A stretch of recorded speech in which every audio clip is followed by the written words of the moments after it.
ये single cylinder 650 CC में आती है। ये है इसका इंजन सिंगल एग्जॉस्ट के साथ। और इसकी सीट हाइट की वजह से मैंने इसको लिया है 780 mm, प्लस इसका वेट बैलेंसिंग बहुत ही अच्छा है। एक्चुअली आपको पता ही नहीं चलेगा इसको चलाते वक्त कि ये 213 किलो की गाड़ी है। और इसमें ब्रेक्स और टायर भी काफ़ी शानदार मिले हैं। इसमें ब्रेम्बो के ब्रेक्स है और ब्रेकिंग बहुत ही ज़बरदस्त है। मैंने इसको टॉप स्पीड 120 भी चलाया है और ब्रेकिंग में मुझे कॉन्फिडेंट आता है। कभी भी ऐसा नहीं लगता कि हाई स्पीड पे इसको रोकना मुश्किल है। ये काफ़ी अच्छे तरीके से रुकती है।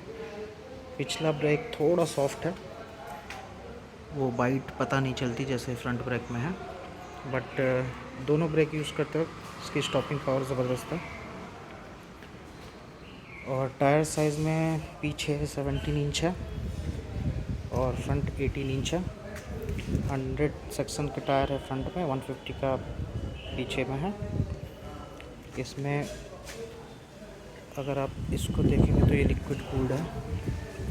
हाइलोजन हेडलाइट्स है, बट मुझे हाइलोजन ही चाहिए था क्योंकि रेट्रो बाइक में हाइलोजन हेडलाइट्स ही सूट करते हैं। प्लस एलईडी की हेडलाइट जो है वो काफ़ी आँख में लगती है। जैसा कि अगर रात में आप राइड कर रहे हैं तो आप देखते हैं सामने से आने वाली गाड़ियाँ अगर एलईडी हैं तो वो काफ़ी डिस्टर्ब करती हैं। इसकी स्टाइलिंग बहुत ही ज़बरदस्त है और बहुत ही यूनिक पैकेज लगता है। प्रोपोर्शन वाइज भी मैंने इंटरसेप्टर भी चलाई है, टेस्ट राइड लिया था इसको बुक करने से पहले, बट उसका वेट मैनेजमेंट की वजह से मैंने उसे बुक नहीं किया क्योंकि वो काफ़ी भारी पता भी चलती है और अगर आप ट्रैफिक में हैं तो उसका वेट मैनेज करना बहुत ही मुश्किल लगता है, खासकर मेरे जैसे हाइट वालों के लिए जो 5'6" है। और उसकी सीट हाइट भी 804 mm है, तो उस वजह से मैंने उसे नहीं लिया। बाकी टैंक साइज़ थोड़ा छोटा है इसमें 12 लीटर का, लेकिन सिटी की वजह से तो उतना पता नहीं चलता। एटलीस्ट 15 लीटर टैंक होना चाहिए था इसमें अगर हाईवे वगैरह के लिए जा रहे हैं तो। इसको मैं ऑन करके दिखा देता हूँ।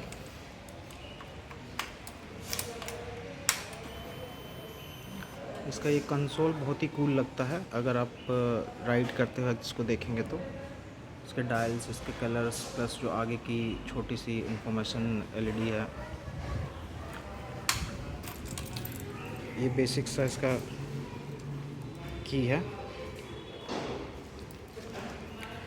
तो 200 किलोमीटर की राइड तक तो ये मुझे काफ़ी अच्छा लगा। मुझे ट्रैफिक में तो पता ही नहीं चलता है कि ये इतनी भारी गाड़ी है। इसमें सारी गार्ड भी इंस्टॉल्ड आया है।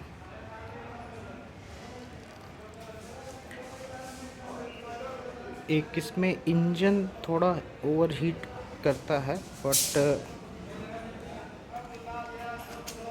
डे 1 पे जब मैंने इसे ख़रीद के लाया ना तो ये ज़्यादा ओवरहीट कर रहा था। मतलब पता चल रहा था कि इसमें हीटिंग हो रही है, लेकिन वो शायद फर्स्ट डे राइड था और जस्ट शोरूम से गाड़ी निकाला ही था मैंने, तो उस वजह से। बट उसके बाद डे 2, डे 3 और अभी ऑलमोस्ट 5 दिन हो चुके हैं, तब उतना मुझे हीटिंग नहीं लगता। और मैं इसको चप्पल में ही चलाता हूँ, स्लीपर्स में ही चलाता हूँ वैसे, तो मुझे अब हीटिंग का उतना प्रॉब्लम नहीं लगता। इसका पीछे का सस्पेंशन थोड़ा हार्ड है, वो शायद मुझे सेटिंग करानी पड़ेगी। सिंगल राइड करता हूँ मैं तो थोड़ा पीछे बम्प्स लगते हैं, बट वो सस्पेंशन सेटिंग की वजह से है। आगे के तो बहुत ही सॉफ्ट सस्पेंशन है, बहुत ही अच्छा है। ये काफ़ी बड़ा और हैवी दिखता है ये गाड़ी। एग्जॉस्ट साउंड भी इसका बहुत ही अच्छा है सिंगल सिलेंडर के हिसाब से।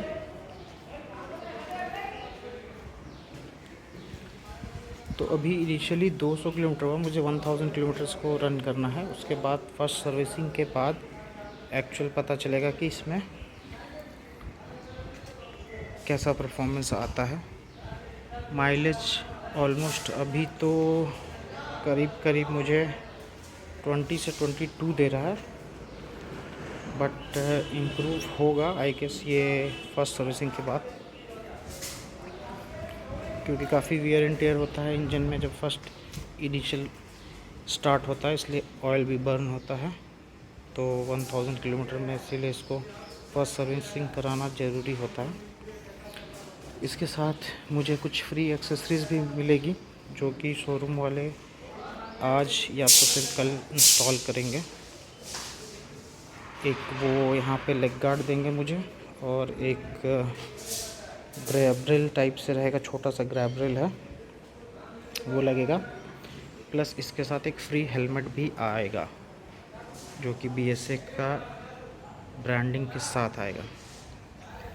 बाकी इसमें अगर बैठ के देखेंगे आप सामने से तो कुछ इस तरीके से राइडिंग करते वक्त ये दिखता है। यहाँ आपके नॉर्मल गियर है, indicators, horn, high beam, low beam, pass switch भी है। यहाँ आपका इंजन किल स्विच, और ये इन्फो बटन है जो कि आपको ऑडोमीटर सेट करने और चेक करने के लिए है। हज़ार्ड लाइट है और स्टार्ट बटन। इसके मिरर्स थोड़े छोटे ज़रूर हैं, लेकिन अगर इसको सही से एडजस्ट करोगे आप तो विजिबिलिटी ठीक है, ऐसा कोई ग्रेट नहीं है, लेकिन रेट्रो के हिसाब से तो ऐसे ही मिरर्स चलेंगे। ये मुझे बहुत ही सही लगता है। तो अगर आप यहाँ पे गोप्रो वगैरह माउंट करते हो या फिर अपना नेविगेशन के लिए फ़ोन माउंट करते हो तो आप यहाँ पे चार्ज कर सकते हो। बाकी इग्निशन का कुछ ऐसा है। इसमें सिर्फ साइड स्टैंड आता है, सेंटर स्टैंड नहीं आता है। और सीट हाइट की मैं बात करता है 780 mm है, और मेरे हिसाब से तो ये परफेक्ट है। अगर आप 5'5" या 5'6" हो भी तो भी ये अच्छे से मैनेज कर लोगे। वेट इसका बहुत ही ज़बरदस्त ऐसा बताया मैं। और ये मैंने सिल्वर कलर की इसलिए ली क्योंकि एक्चुअली मैंने बुक तो शैडो ब्लैक किया था, ऑल ब्लैक, बट मेरी वाइफ को पसंद नहीं आया, और प्लस वो क्लासिक दिखती भी नहीं है। अगर उसको 2 साल 3 साल बाद आप देखोगे तो वो ऐसे ही फुल ब्लैक दिखेगी, उसमें कुछ यूनिक और रेट्रो नहीं समझ में आएगा आपको। तो इस वजह से मैंने इस कलर को सेलेक्ट किया जिसमें सिल्वर, ब्लैक और हल्का सा जो रेड का कॉम्बिनेशन है, इससे काफ़ी रेट्रो दिखती है बाइक। आप देख सकते हो इसे, ये धूप में खड़ी रहती है तो और भी शाइन करती है।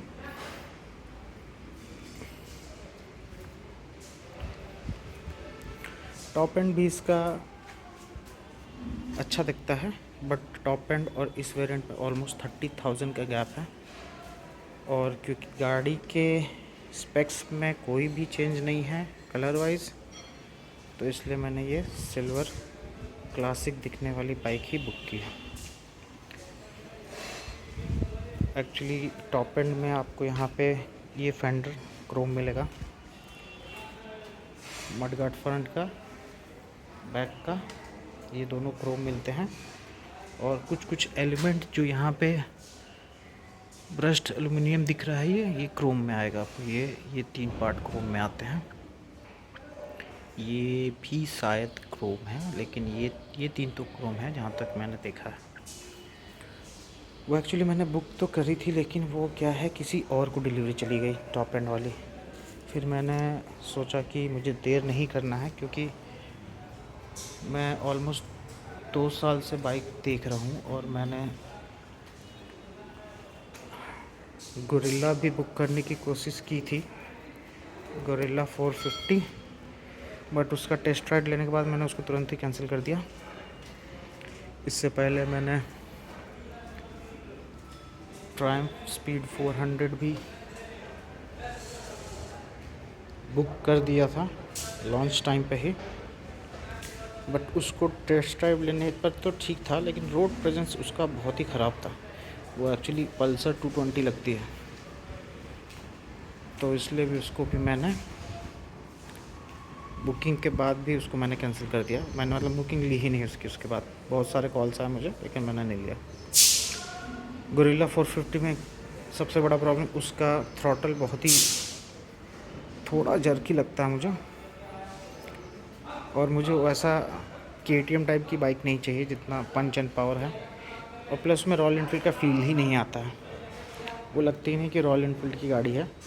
जो स्मूथ ग्रेजुअल एक्सेलरेशन मिलता है उसमें तो वो है ही नहीं। प्लस उसका हैंडल बार ऊंचा है, थोड़ा वाइड है, टर्निंग रेडियस भी उसका कम है।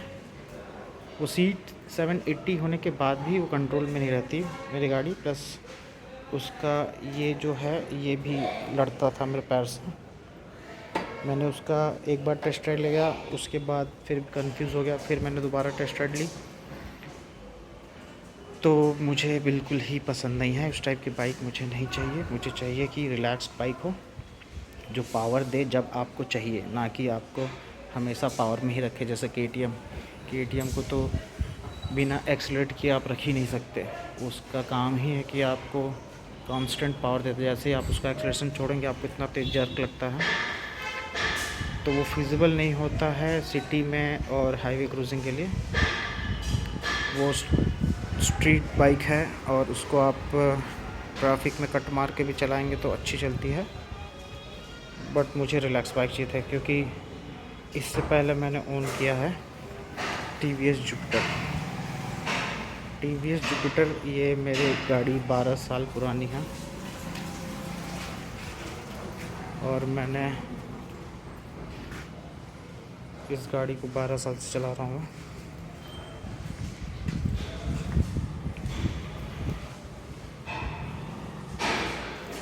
तो काफ़ी शानदार स्कूटी है। एक्टिवा से बेटर लगती है मेरे को, क्योंकि उसमें भी पावर अच्छा मिलता है। तो उसके बाद 650 सीधे मैंने 100 सीसी से 650 लिया, सीधे 450 तक जाने का कोई ऑप्शन ही नहीं मिला। और ये गाड़ी मुझे लगता है कि 10-15 ईयर्स मुझे विदाउट एनी प्रॉब्लम मैं इसको फिर से रख सकता हूँ। सिर्फ एक ही चीज़ का मुझे डाउट है कि ये आफ्टर सेल सर्विस कैसी मिलेगी, क्योंकि नई बाइक है। इन केस कुछ प्रॉब्लम आया, वैसे तो ये नई बाइक नहीं है, 2 साल हो चुके हैं इसको ऑलरेडी UK मार्केट में आके। तो जो भी छोटी मोटी प्रॉब्लम्स थी वो ऑलरेडी महिंद्रा ने सॉर्ट आउट कर रखी है, तभी उन्होंने इंडिया में इसको लॉन्च किया है। और एक और ये क्लच इसका जो है compare to other bikes light तो है, लेकिन फिर भी थोड़ा हार्ड है। इनकेस आप ज़्यादा टाइम ट्रैफिक में स्टक रहते हैं तो आपके हाथों में रेड कलर से वो दर्द होने लगते हैं, लाल लाल निशान आ जाते हैं।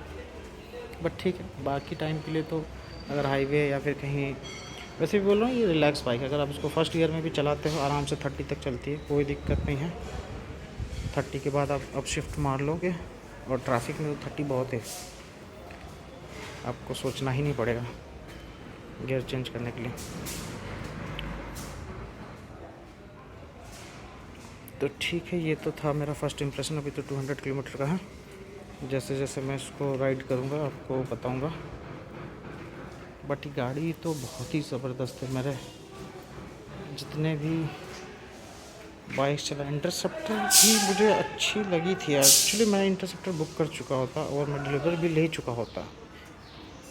मैं वो सोच में पड़ गया क्योंकि उसका वेट मैनेज नहीं होता है, और मेरा बॉडी वेट ही 64 kg है, और मैं 220 किलो की गाड़ी हैंडल करने के लिए थोड़ा मेहनत लगता है।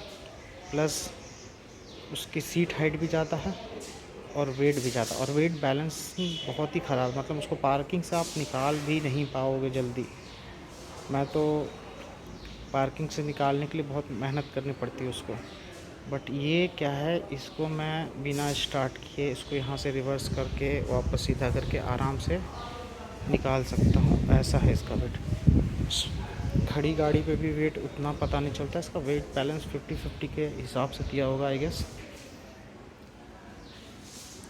बहुत ही शानदार दिखती है गाड़ी। तो अगर आप सोच रहे हैं BSC गोल्ड स्टार को लेने के लिए, तो आप इसको टेस्ट राइड लीजिए। और अपनी पर्सनालिटी के हिसाब से आप बाइक बुक करिए। अगर आपको फास्ट चलाना है तो आप डेफिनेटली KTM, गोरिल्ला, बाकी गाड़ियों की तरफ जा सकते हैं। बट अगर आप मेरी तरह चाहते हैं कि थोड़ा रिलैक्स राइड रहे और पावर अवेलेबल रहे, बट जब यूज़ करना हो तब आप करें, तो उस केस में आप इसको कंसिडर कर सकते हैं।